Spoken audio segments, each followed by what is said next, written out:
Laz, what's up, my man? Roland Martin, man. It's good to be here, brother. Absolutely, looking good. Got your Muhammad Ali shirt on. Yeah, you know, I decided to bring the guns out. Showing your guns. Bring the guns out to the gun show, you know. How you been, man? Man, good. Yeah? Good. You looking healthy? You looking rested? Hey, man, just out here trying to give folks a little hell. That's what I'm talking about. Trying to let them know how we roll with Black-owned media. That's it. I watch you constantly on YouTube. Don't matter what country I'm in. I watch the Roland Martin live. You know, you kept me up to speed. Actually, I was in Canada pretty much 9 months out of 2021. So we finally were able to go back to film season 3 of The Boys. And I mean, really, that was what kept me enlightened of what's going on. I pretty much stopped. I broke my news addiction. Got it. That I had for the last 4 years Right. because I did realize that there was a certain sense of anxiety that kept me watching news from the moment I woke up to the moment I went to sleep. Never happened to me before. And I have unplugged a little bit and been able to focus again on things that I love to do, read more books that I like to read. Yep. But there's certain places that I do go to keep me current, and yours is one of them. I appreciate it, man. Absolutely. And see, that whole thing was, because here people don't realize, I don't watch.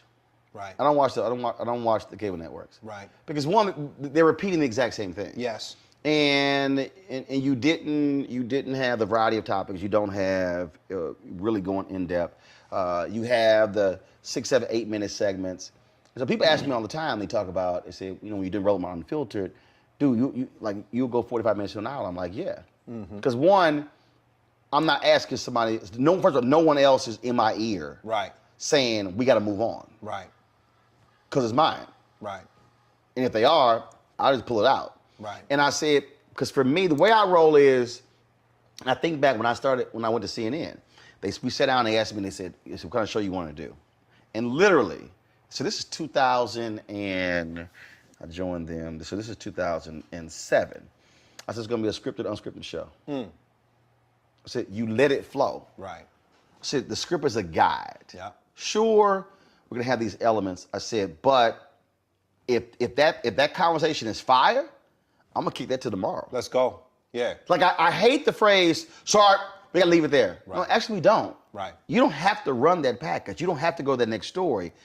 So my whole deal always is, now if I have a guest, that's a different deal, but it's like in the middle of the show, this is my TV One show, all my shows, I'm actually back time in the middle of the show. Like we're sitting here, we're talking, and I'm sitting there going, okay, I know we got 3 commercial breaks, so I'm gonna let this thing go 12 more minutes. Right. I'm gonna cut this on the 5th segment, the 4th segment, I'm gonna kill that package in the 3rd segment, while we're in the middle of the show. Right. Because for me, when that red light comes on and it's go time, you have to be in the moment and you be thinking like for the audience, what makes this interesting? Right. And that's why I can't watch most of those shows, because they're so stuck in the formula.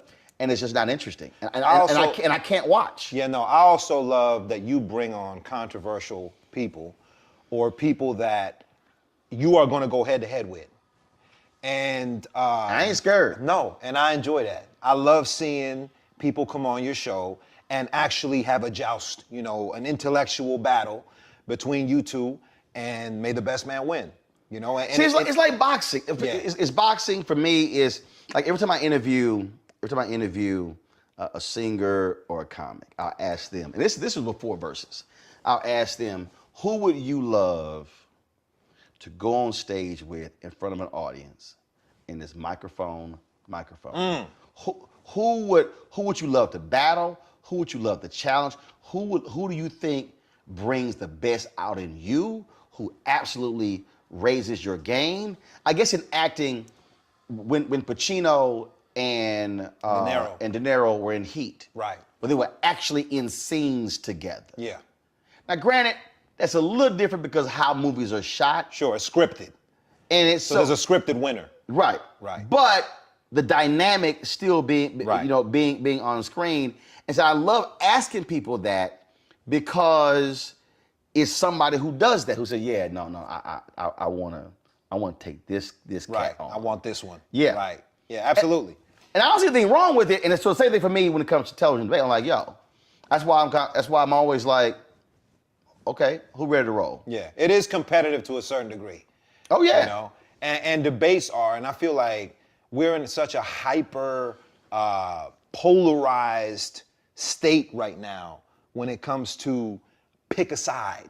Right. And if you pick a side, what does that actually mean? Well, what it's starting to mean, or at least where it is now, is you have to pick everything on that side, right. whether you agree with it or not. And right. I'm not built like that. And that's the problem. Yeah, I can't agree with everything. Right. For me, I'm like, defend your shit. That's right. my whole deal. That's like, it. What's the issue? Right. And if we go at it, let's go. Right. But yeah, like I never self-identify as a Democrat or Republican. Right. I don't call myself an independent. I say, no, I'm just a voter. Right. I look at the issue.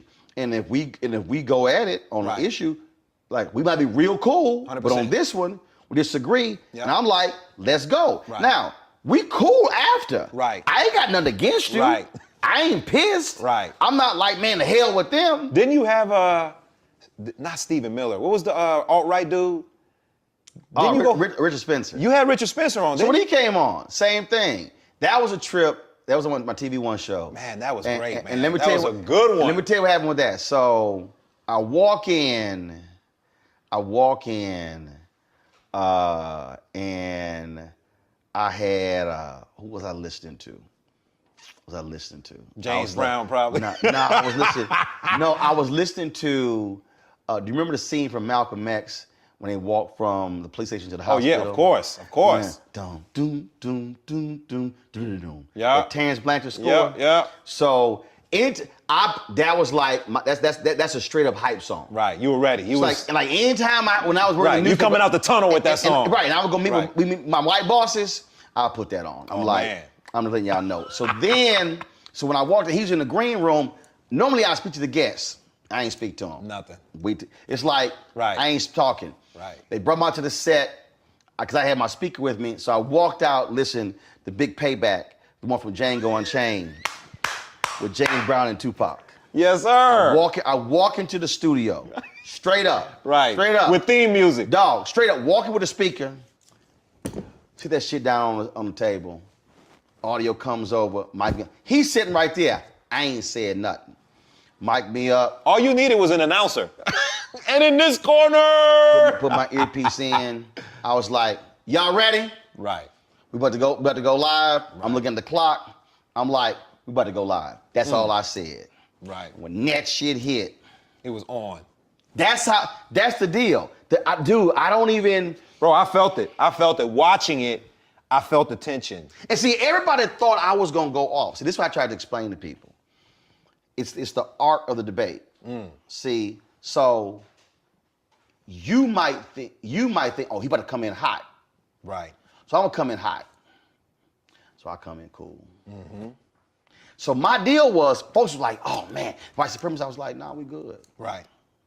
I said, no, I won't. I said, I ain't gonna be hot. I said, I'm about to wear his ass out. Right. Now, body blows, all body blows. No head blows. That's it. You want them to feel it. And so it's like, I got a bunch of black people like, yeah, when that man asked you, who are you? You should say you a black man. I was like, no, because you dumbasses don't know how to debate. Right. He wanted me to say I'm black. But first of all, I don't need to say I'm a black man, I am. Right. But what messed his ass up was when I said, I'm a man. I'm a Christian man. Right. So you disarmed again, him. Boom. Yeah. So I got ignorant fools out there. Man, you couldn't even admit. I said, because y'all don't know how to debate. Right. I said, I completely threw him off, and the look in his eye was like, shit, where did I go now? He just messed me up with that one. Right. And I said, so now he off kilter. Yep. I said, so now I got his. Now any attempt he tries to take that away from you, now he's dehumanizing you. See? And now you got him. And that's the thing that cats don't understand. Right. They don't understand.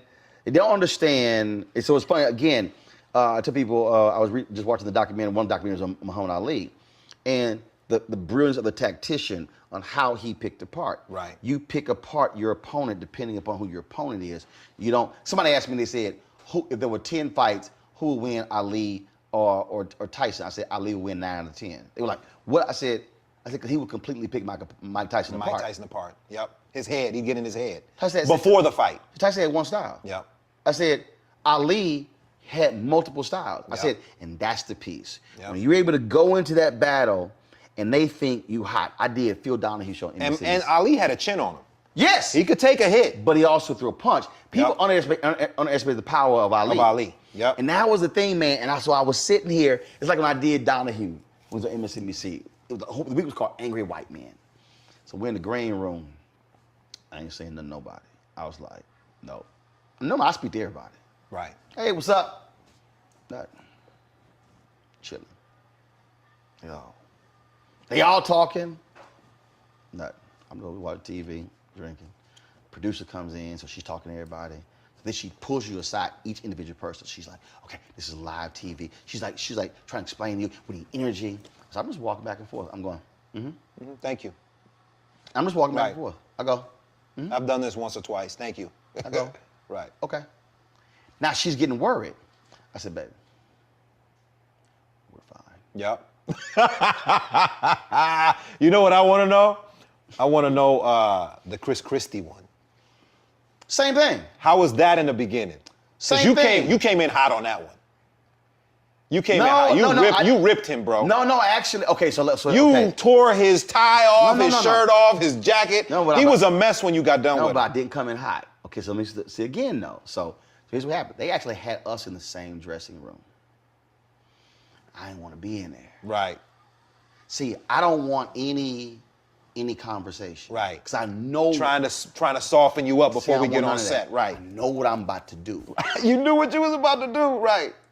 I knew what I was about to do. It's hilarious, bro. So people were tweeting us, and I was like, no, people like, this is horrible. Y'all should have, because they would, but when they sent the tweet out about who's going to be on. Right. I was like, y'all make a judgment, you haven't seen the show. I said, just watch the show. Right. Just watch the show. And so Christy goes, oh, he says, Roland, you got to let other people talk on Twitter. I said, no, I'm fine. I said, I'll respond to everybody. It's all good. And so I'm standing. So he's in the dressing room. So they had two of us in one room, two of us in the other because of COVID. Normally we're all in one room, and I'm standing in the hallway. I'm not trying to be in the space. Right. I don't want there to be any conversation. Right. Again, it's a mental thing, and in terms of how you prepare. And others, I'm all good. But I was like, no. I don't want none of that. Right. So I go to makeup, and I'm standing in the hallway. I'm avoiding a conversation because I want what out there to be is authentic. Right. So we go to the set, and so Yvette, the sister, she asked. So we had the first segment. Then George said, "Well, we gonna talk about this." And Yvette goes, "Y'all really gonna bring up his speech?" And he said, "Yeah." She's like, "Okay." Was her way of saying like, "It's about to be some shit." Right. She said, "I'm gonna have to disagree with it." Now, I ain't saying nothing. I want them to bring the speech up. Mm-hmm. I'm hoping. Yeah, you're like, yes. I'm praying. Right. But I ain't showing You no. can't show your you can't show I your ain't cards. showing no cards. Right. Chilling. I'm like, this is me over there. Please bring that speech up. Right. Please bring that speech Bruh. up. Yeah. I was like, That's just handing it to you on a platter. No, I'm chilling. And so, getting to the segment, they ask the question. You know, they go to Sarah, they go to Yvette and Christy. But see, you can't be too early. Right. See, when you're too eager, cats jump. See, people don't understand. It's an art. It's a Right. science. You gotta It's the pace it, same- pace it. Right. So Right. it like you wait for the moment, and so then something. And then George said, "Well, let's talk about that." And I was like, "Here we go." And then he laid the question out, and then Christy answers. I don't say nothing. I ain't interrupting. You let them go. I'm like, Dig your own grave. go ahead. Keep going. Just me, I'm watching. Then Yvette responds, and she responds, and I'm like, okay.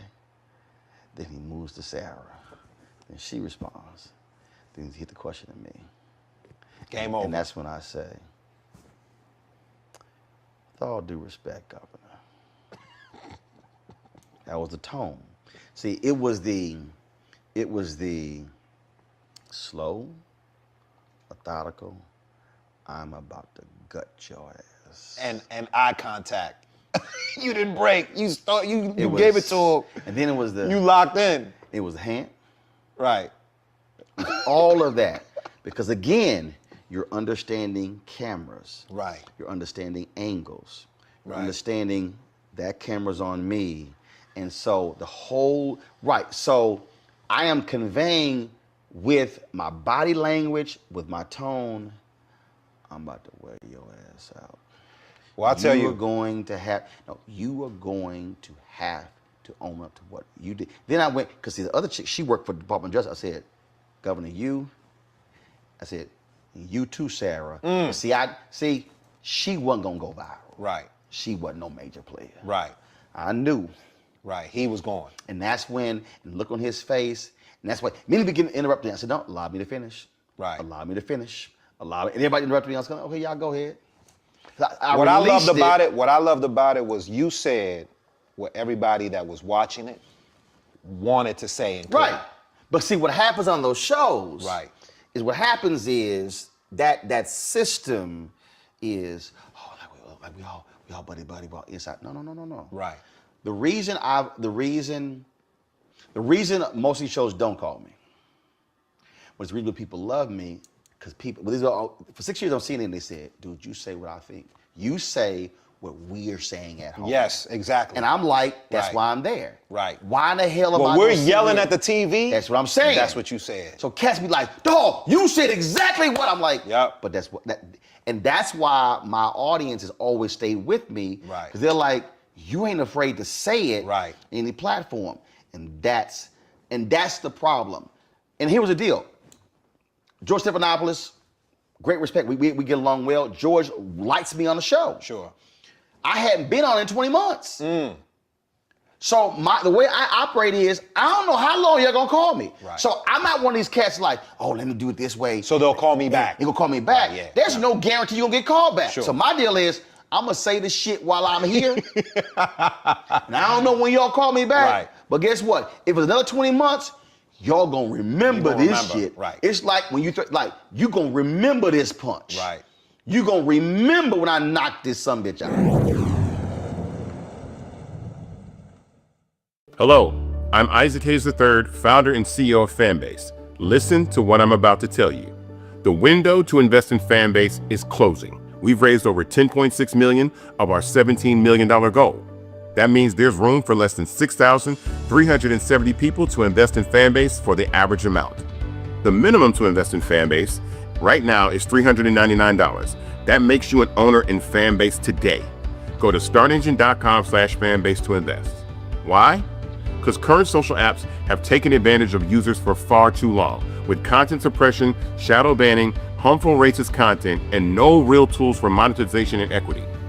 Fanbase has over 1.4 million users and counting, allowing anyone to reach all their following and monetize their content from day one.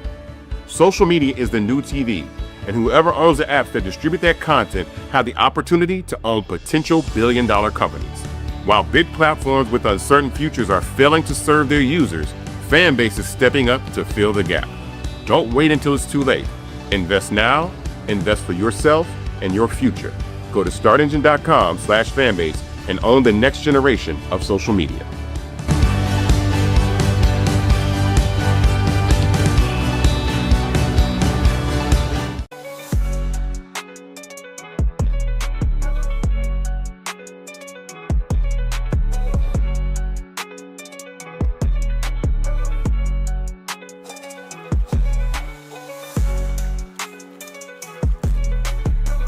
There is a benefit to being in studio.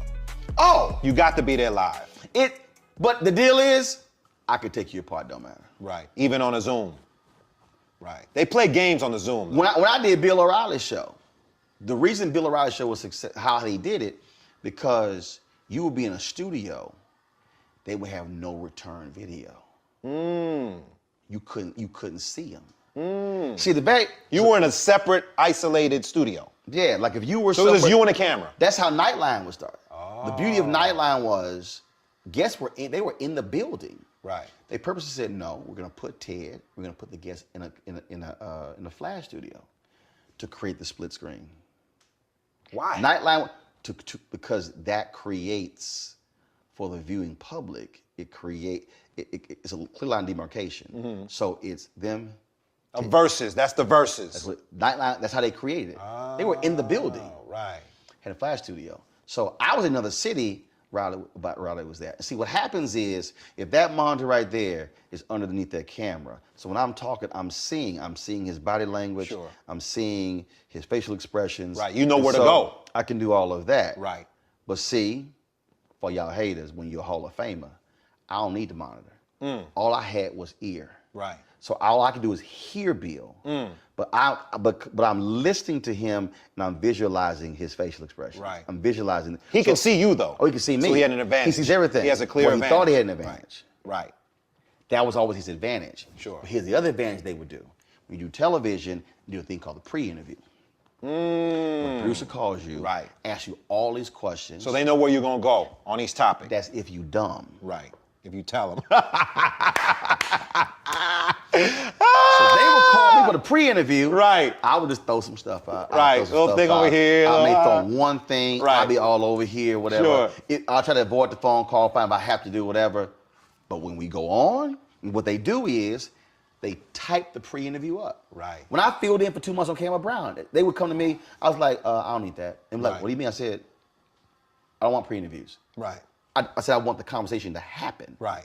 I don't want to know what the hell They're gonna They say say, beforehand. dude, Their scripted answer to dude, everything. They literally give you the whole outline of the conversation. Right. So I knew that. I would just throw some other stuff. Right. And so when we go on, he comes out with a deal. Boom! I hit his ass with an answer. He ain't expecting that because he ain't read it. Right.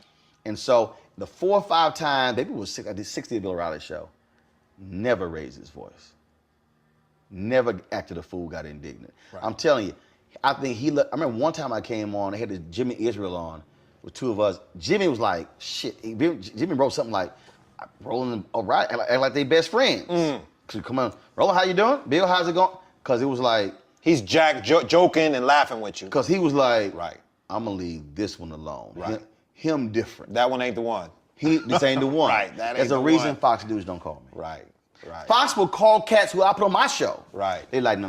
They ain't messing with you. No, we ain't call. Dog, they like won't even. That's interesting. Dude, man. no. But see, that's weakness. Right. See, weakness to me is when you're afraid to go up against somebody strong. Right. You would think that you would piss off their audience enough to give them those kind of ratings that they want. Right. But here's what they're afraid of. The way Fox News was constructed, Roger Ailes constructed it where his person always wins. Got you. That makes sense. The problem is, Yeah. what they really are scared of, they're scared I'm going to flip their audience. Right. Ooh. Okay. That's what they're scared Right. about. That's just straight up. Right. Like, I mean, Right. You stand a much higher chance at changing their minds because than the average Joe Blow that gets on there. Because Right. cats go on ready to joust. Right. I'm like, let's see. Right. I might be an intellectual. I might drop knowledge. I might come in hot. I might appeal to come their in Christianity. here. Dude, I might appeal to their humanity. Dude, that's what I'm saying. Right. They don't know what. Right. That's the thing, man, that I try to explain to people. Like when I was on CNN. Right. They would sit here and they would have these conservatives on, these evangelicals, because they were used to progressives and liberals who were not believers in Jesus Christ. Or if they were, it wasn't strong. And so I remember, man, I was on CNN and it was me and Tony Perkins, and it was when Obama was at Rick Warren's church, and they had this, and it was Warren, it was Obama and McCain both sat with Rick Warren, and we televised it. And Rick, and this was like after the Jeremiah Wright stuff, and so Tony Perkins, you know, used to be a pastor, big time white conservative evangelical. He starts talking about, you know, he starts going, Jeremiah Wright, blah, blah, blah. This is not what a pastor does. I said, I'm sorry, first and foremost, what you're articulating is wrong. The first and primary responsibility of a pastor, I said, is to, get new disciples, to bring people to Jesus Christ. So I start breaking down the role of a pastor. Right. I said, now, Tony, do you want to have a theological conversation?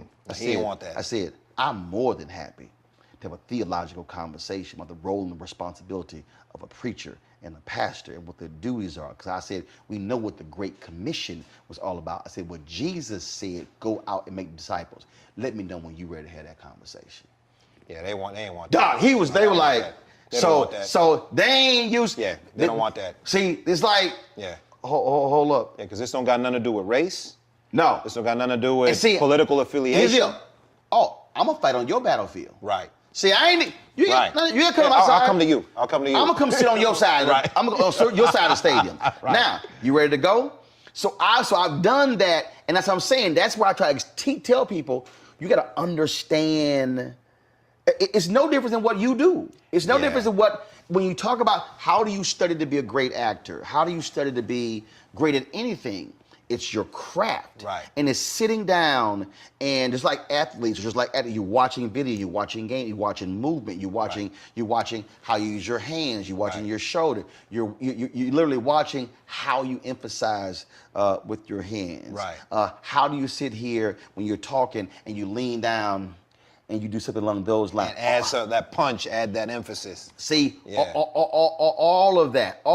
It's the art of when Chris Christie was talking, and I would go, Right, that's it. knowing full well, camera's on. Right. So I ain't saying a word. Right. My face expression like, that's some bullshit. Right, like you must be crazy. See, Right. Ain't nowhere in the world. And that's Right. understanding all of that. That's why I tell cats, you can't come on here and play with this. That's it.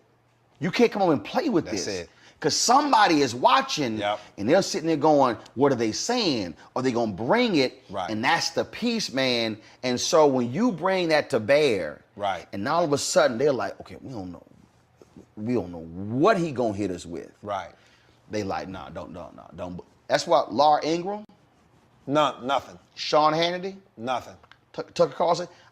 I've had people, black conservatives have gone to Sean Hannity and said, you should put Rolling On. Oh, I ain't messing with that. I believe it. When Neil Bortz had a radio show in Atlanta, somebody texted me like, Neil Bortz going in on you.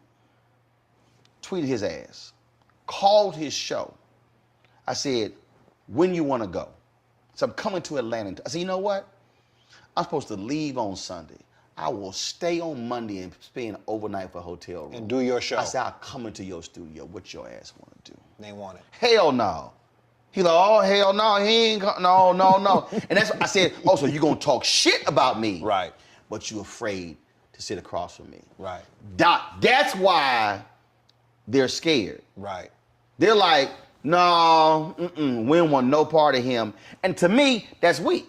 Well, it was definitely a necessary voice that we needed for the last 4 years. We needed that. But they were scared of it because We I'm telling needed you. I mean, I had an executive say, Rollins, to a friend of mine, Rollins like a strong cup of black coffee.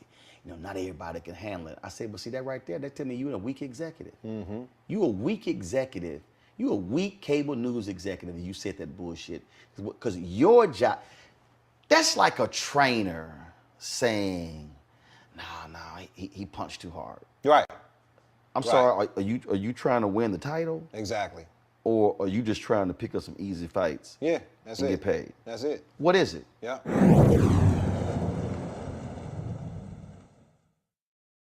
Hatred on the streets, a horrific scene, a white nationalist rally that descended into deadly violence.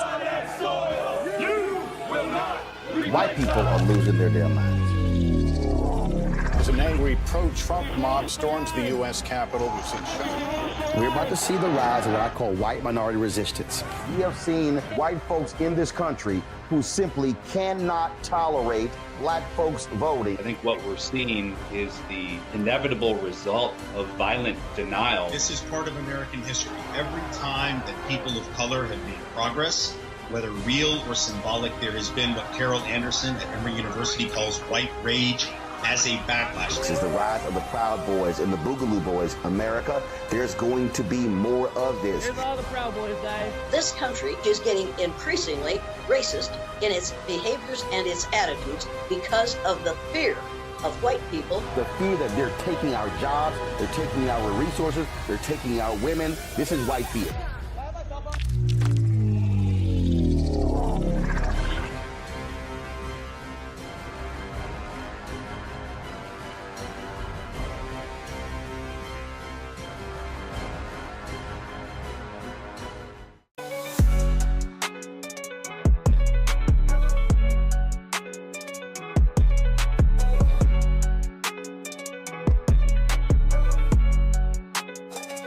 Thing that I try to tell folk, older or younger, That's why I say you got to understand. I say you have appreciation for the craft. That's why I love talking to folks in various fields because I want to know what they do, how they do, what's their process, what do they go through, how do they deal with that? Because that speaks to, again, the craft. When you talk to a rapper and he take you through, and it's the breakdown creative of process, the yeah. creative process.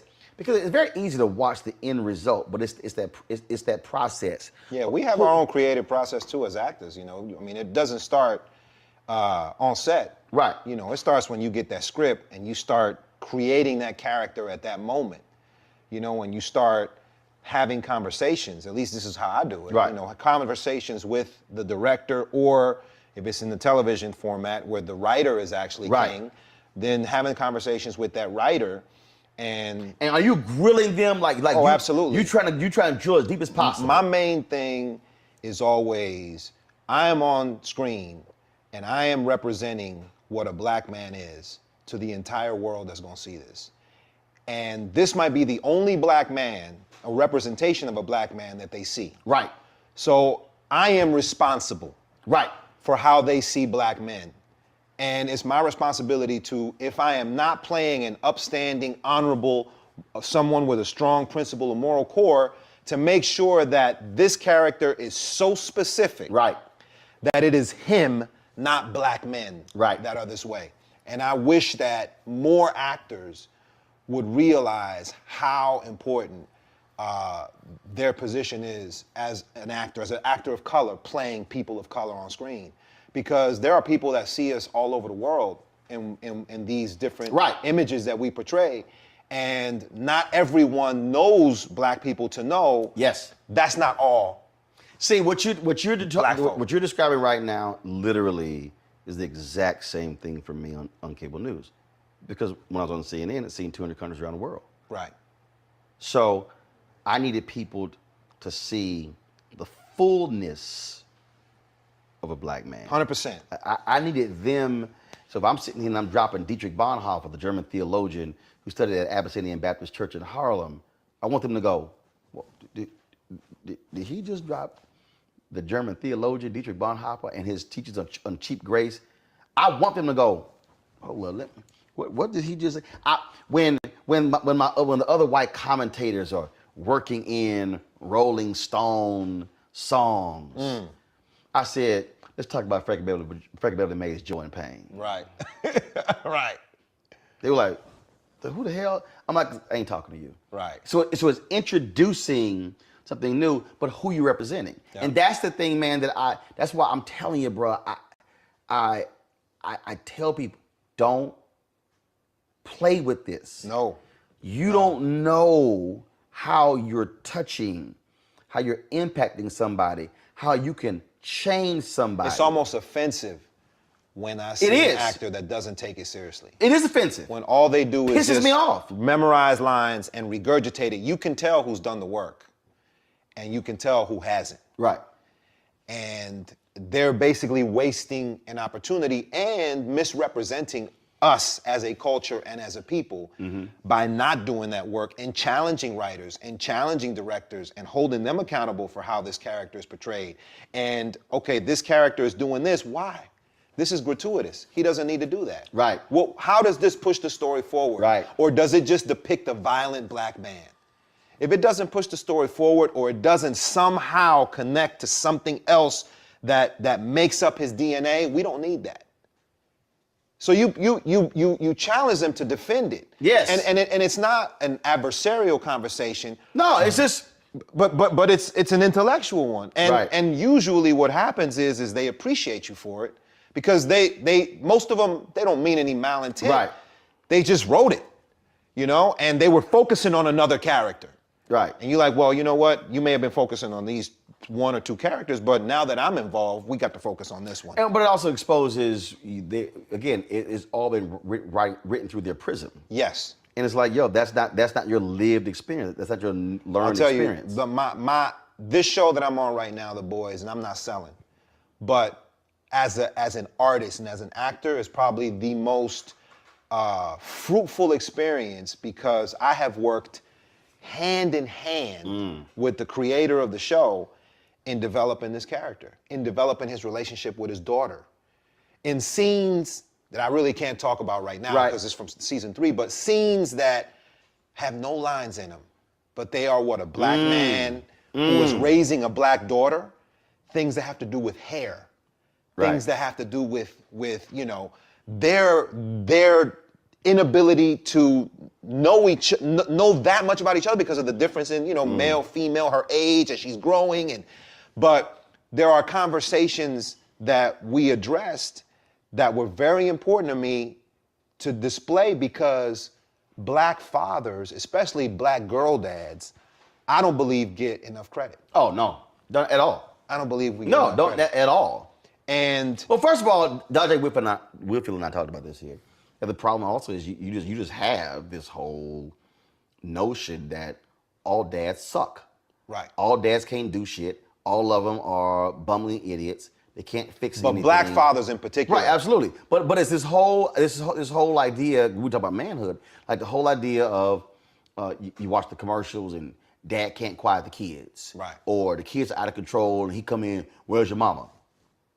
Your punk ass handle that. Right, yeah. And I'm like, I know my dad handle it. He ain't asked for my mama. Right. And so all of that, and so it's like, it's what you bring. And it's also getting people to understand that, no, why this is important, because people remember it. Absolutely. They remember it. And we're breaking stereotypes that were not created by us. That's it. That's you know, if they were accurate, that's one thing, but they're not accurate. That's it. You know, they're exploitive. And you're changing it. Yes. I had a sister, we worked at CNN together, and she was trying to get me to change my clothes. I was like, hell no. I said, I was raised clean.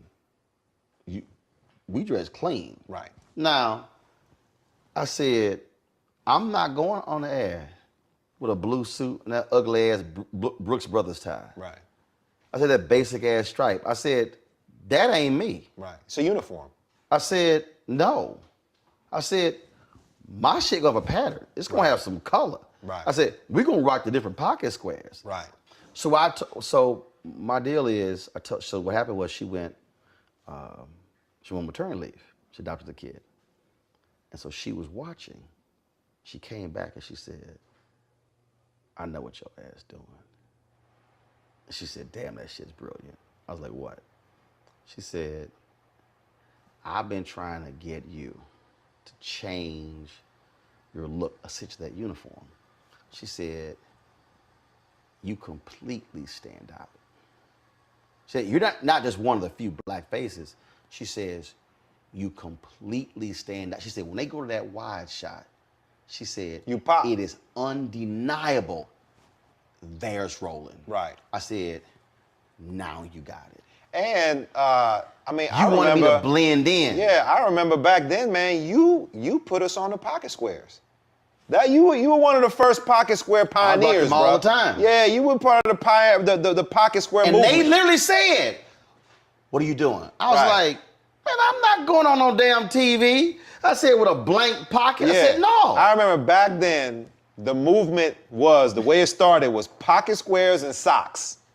That's when all the funky socks started coming out. You could be in a nice suit, and then boom, when you rock the socks, you got the crazy patterns and colors, and they didn't have to match. Right. You know, and then the pocket squares. See, for me, it was the tie, the pocket square, the cufflinks. Right. Because see, what happened, it's like you saw what I just did right there? It was the desk, right? It was right here. So what happens is, you would be talking, and so I showed somebody, it was like, well, yeah, but how, you don't see him. I said, let me show you the move. Right there. I see him right there. That's the move. Yeah. The move.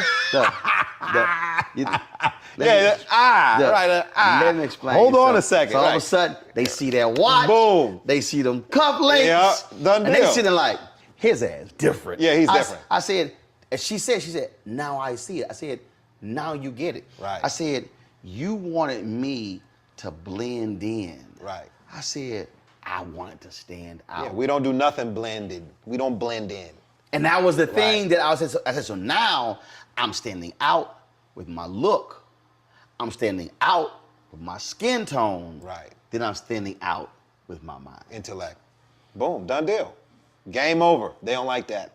No, no. They don't like it. They don't like it. I had one exec told me, man, because when I launched the line of ties, ascots, and bow ties and pocket scrubs, he goes, now you know, if you were full-time here, you couldn't be doing all these things.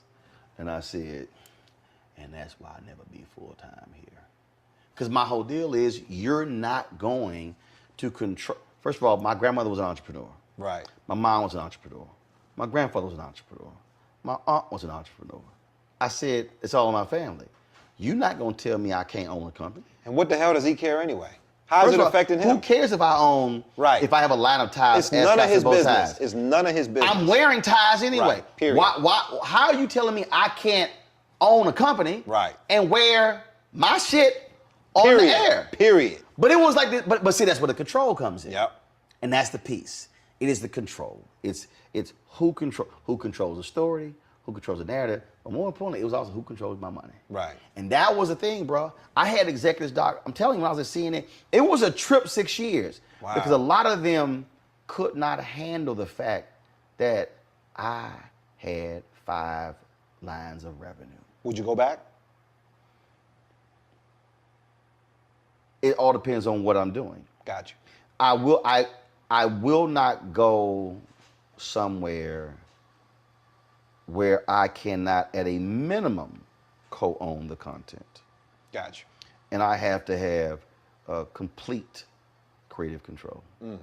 I'm just not interested in sitting with somebody who doesn't look like me, who is trying to define for me my culture. Right. No. Right. You've experienced freedom, creative freedom. Actually, this is gonna trip you out. I've had it my entire career. I was 20, and I said the 2 most important things to me are freedom and flexibility. I was saying then, if you said, Ro, we're gonna pay you $100,000, and this is what you're gonna do, and then we're gonna pay you 50, and then you have freedom, I was gonna take 50. Take the 50. Because there's nothing worse to me than a box. Right. There's nothing worse than having a skill set you can't do all that you do. There's nothing. I always tell you, after 2 months you used to the new money. You get a raise. And people say, you say that when you have money. I'm like, no, you get actually used to it. I said, but I would be frustrated. Look, when they cancel News One now, TV One offered me a 3-year contract. They said, we're going to keep your salary the same, $330,000. My agent was like, rolling easy money. I said, nope. I said, because they have no plan. He's like, rolling, it's easy money. I said, no, there's no plan. Right. They're still figuring it out. I need to know what I'm doing. Right. I said, the money is not what's important. I said, no, what am I doing? What am I doing? And I walked away. That's when you started your own platform. I knew, well, in fact, when I was talking with Alfred Liggins in his office and he told me they were ending the show, seriously, there was no movement. There was no gut punch. Did you see it coming? Actually, I called it when we started. When we started the show, I told them, I said, this show's budget cannot exceed $3.5 million. I said, if you exceed $3.5 million, you're putting yourself in the danger zone. When we hit the 4, I said, I'm trying to tell y'all. I said, you are putting yourself in the danger zone if you exceed $4 million. I said, you are setting this show up to be cut. Right. I said, because the nut is too big. Right. I said, I'm telling you, you don't do it. Then went up to 4.2. I said, I'm telling y'all. What was driving up it? Was because they were not hiring multi-skill set people. Okay. I kept telling them that. Okay, so they had to hire more people. I said, don't hire somebody who can only produce. Right. I need to be able to produce, shoot. I said they can be multi-skill set. Sure. Everybody on my team can do play multiple positions. Right. I said because the industry is changing. Right. And I said if you do that, I said you're putting yourself in a position to get cut. So I knew what was happening. And I kept telling them, I said, y'all, I'm telling y'all what's about to happen. I said, I'm telling y'all this is what's going on. And so then when it happened, literally, bruh, he's talking to me. While he's talking, I'm taking notes. Like literally he's talking, I'm like, I'm gonna walk out of this room and call this person. We're gonna do this here. We're gonna expand the Facebook page. We're gonna do this here. We're gonna blow the website out. I'm gonna buy these cameras here. This is what we're gonna do. This is what this is gonna cost. How much money I'm gonna set aside. We're gonna do all this while he's talking. Right. You were building Roland Martin Unfiltered. While he's talking. Right. I'm sitting with the exec. We go to her office. She is in a state of shock. She's like, "You're not shocked?" I said, "I'm literally sitting there, and this is me. I'm looking at the wall." She's like, "You okay?" I said, "No, I'm fine." She's like, "Are you shocked?" I said, "No." She said, "What are you doing?" I said, "Planning." This is like literally 10 minutes after walking out of the office. I was already there. Sure. I felt bad for the staff when people were out of jobs. Right. We were in the meeting, telling the staff I was already there. I was already there because I'd already started this, buying my own equipment. I purchased my own switcher, my own cameras, my own lights, because my deal my entire career was I do not want to be in a position to where if I have to make a move, I'm without gear. Got you. I want to be able to have something where I can do it myself if I'm in between something. You know what else you did that I tell every actor that moves to this city or wants to move to the city? I tell them, this is going to be tough. It's going to be a very, very lean lifestyle. Boom. But come on, spend 25 cents for every dollar you make. There you go. You need to stash 75 cents. If you can make it on 25 cents for Right. every dollar you make, you're going to survive the lean periods. Yeah. And what happened was you were in a position where when they did make that cut, you could buy lights and you could buy cameras and you could buy equipment. Actually, no. I bought it while I was there. While you were there. So when it ended. So while other folks are buying cars and spending money on lavish stuff. I spent more than $150,000 on gear. Right. In fact, you were ready. In fact, TV One didn't even. We were the only first internal show. They didn't even have cameras or anything for our show. So we would always hire a production company. Henry's over there switching. We hire Henry's company. He would hire the crews and whatever. So then I was kind of like, okay, all right, we hiring all these crews. I'm gonna buy my own camera because a lot of times we couldn't. It was something small. Sure. They were like, no, we're not paying for that. I was like, okay, no problem. You could lease it to them. No. I had my own equipment. Right. I said, I ain't gonna charge y'all. But whatever is shot with my equipment, we co-own. Oh wow, that's it. You really went there. I thought you were leasing them the equipment. No. Oh yeah, you were talking equity. I want the content. Wow. I want the Oh, content. you play chess, Roland. You play chess. My deal was you taking a table. You taking a table when you negotiate. That is what's rich. Okay. It's the content. Right. It was a deal I deal with. And see, back then, man, I just wish I knew. I wish I knew this back then. Like, a lot of us didn't know how much value there was in content. Yes. Now it's content and data. Yes, yeah. But back then, it was content. All of that. So people sit here. So when I worked at places, I always had my own equipment gear. No, you do not own the photos. I bought this camera. I'm shooting. You can use it. I have the photos. Right.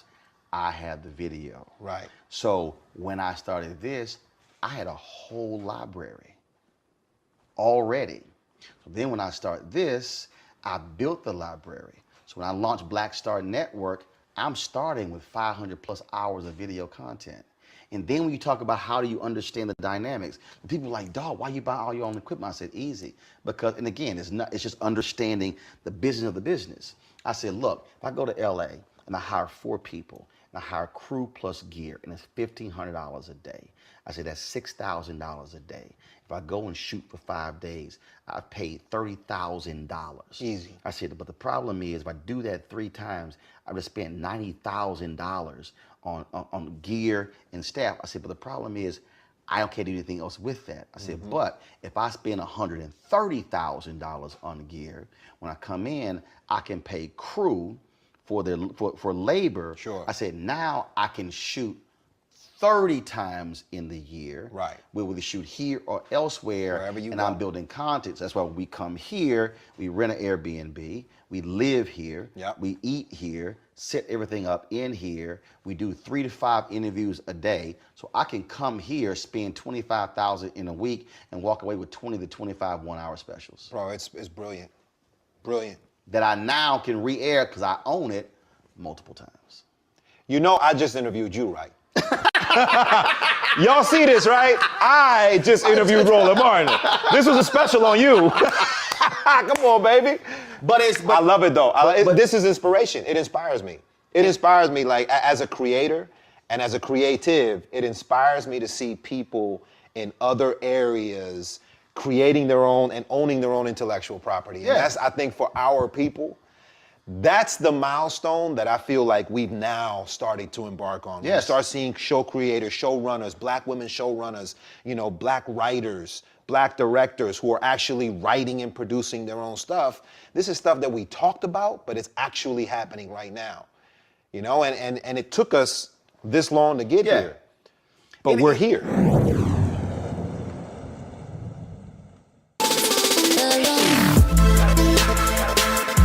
Hey y'all, welcome to The Other Side of Change, only on the Black Star Network and hosted by myself, Rhea Baker, and my good sis, Jamira Burley.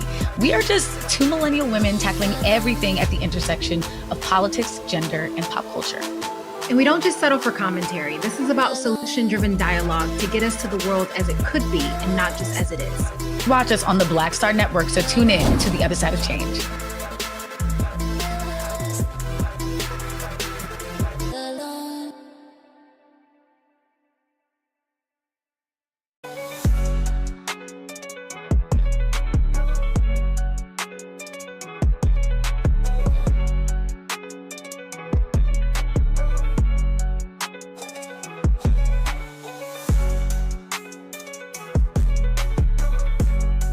I talked to Damaris Lewis, who's worked with Prince, and I read a bunch of Prince interviews, studied him, met him a couple of times.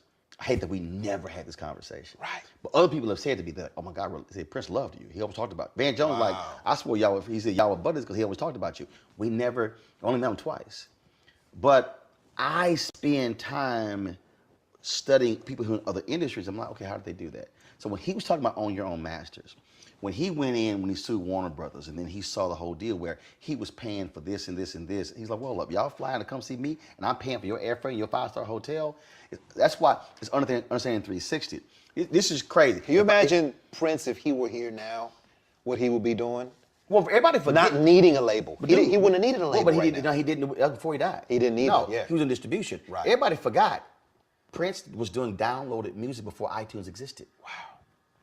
Dude, when he had downloaded music on his website before iTunes existed. Dude, way ahead of the game. But that's what I'm talking about. And what I try to tell brothers and sisters, when I say study the craft, right, study the business of the business. Yes. Okay.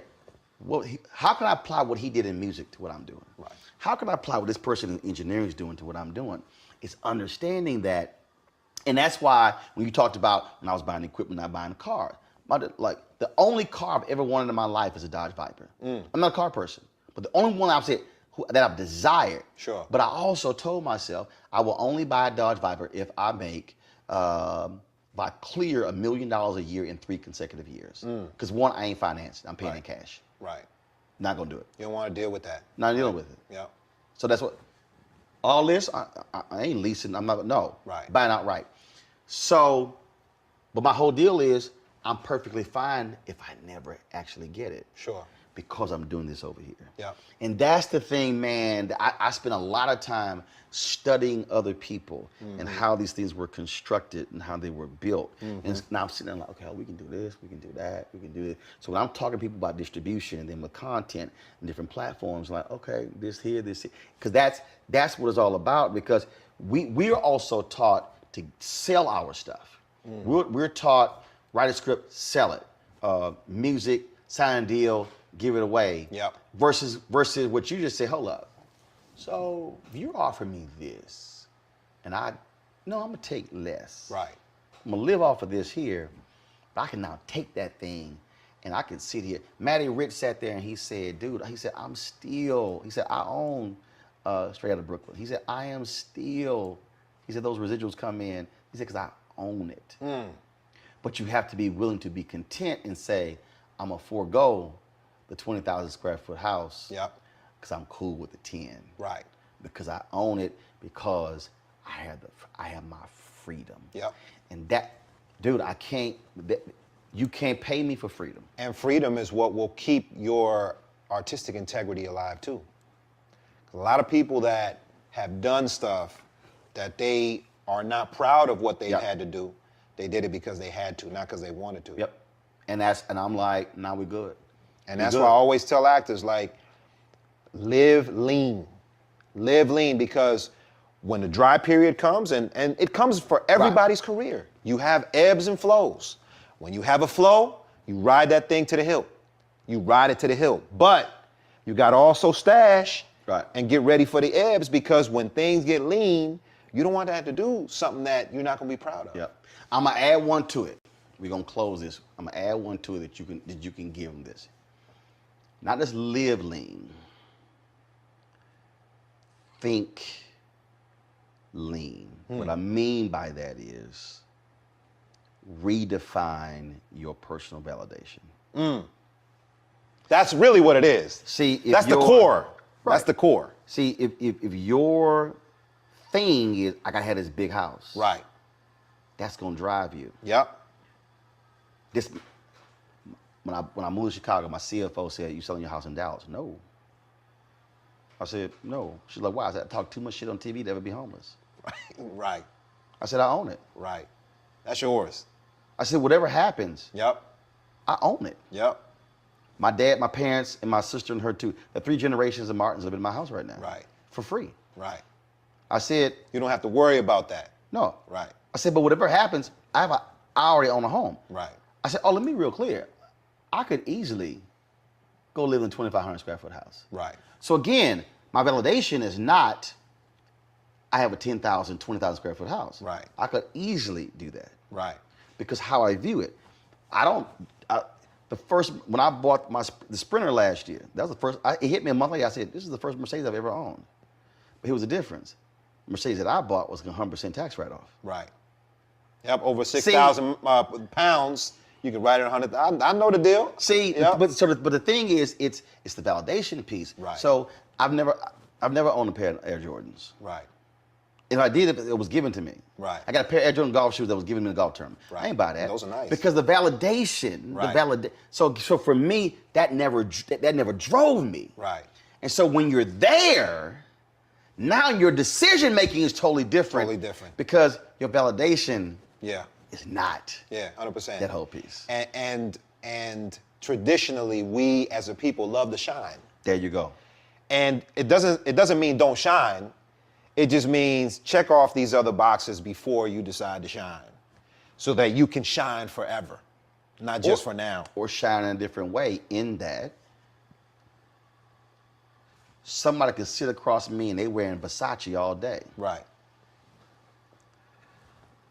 I can completely outshine them in these pink socks, these blue linen pants, and this shirt, and the shoes, and the whole combo didn't cost me $100. Oh, easy, easy. But again, right. it's a different validation. There you go. Yeah. You have that changes it. And those things aren't making you. Nope. You make them. That's it. Yeah. That's it. Just like you wear them dashikis. They don't wear you. You know it. On the ass, Scott. Hey man, I gotta make sure people know during COVID, we had a 2-hour conversation about African clothing and textiles. You hit me to the whole game, man. You broke it down. Send me different examples. Oh, this yeah. is this is that. This is called this is called that. So the buttons on this one go down this far, but this one goes down to my ankles. That's right. Yeah, bro. We had some Just different looks. Yeah, Just different. And then you'd get on the turntables and start spinning on Instagram, bro. Come on now. It was you were multitasking. I don't want anybody to say he's predictable. Nah. We had a good one, man. There Absolutely. were a lot of days that you kept my mind from going nuts during lockdowns, man. I appreciate it, baby. That's friendship. That's friendship. Always good seeing you. Yeah, likewise. Laz. Love you, brother. Appreciate it, baby. Love Keep you. doing well. You know it. And next time I interview you, we'll talk about something else. Yeah, I talk more in this interview than all the rest of them. Thank you so much for joining Laz Alonso on Rolling with Rollin'. On Rollins Roll. Yeah, Laz Alonso on Rolling with Rollin' on the Black Star Network. You know this was what I did before when I was on BET. I can tell. You remember that? I can tell. Bro, come on, man. You know how I ask questions. I can still get down.